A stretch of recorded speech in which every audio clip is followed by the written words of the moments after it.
Rasulullah Shallallahu Alaihi Wasallam bersabda, "Al-jama'atu rahmatan wal furqatu azab."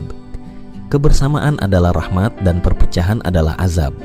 Hadis diriwayatkan Ahmad dari Nu'man bin Bashir, hadis dengan derajat hasan.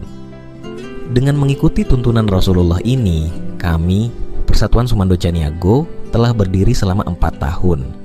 Kami tidak hanya berfokus pada acara adat seperti pernikahan dan baralek, tetapi juga aktif dalam kegiatan keagamaan seperti yasinan, silaturahmi, dan santunan sosial. Alhamdulillah, berkat bantuan dari Kesra Provinsi Sumatera Barat melalui aspirasi Bapak Hardina Liskobal, kelompok adat dan yasinan kami dapat menambah aset berupa 2 tenda pernikahan, 50 kursi, 5 meja, dan 5 helai terpal.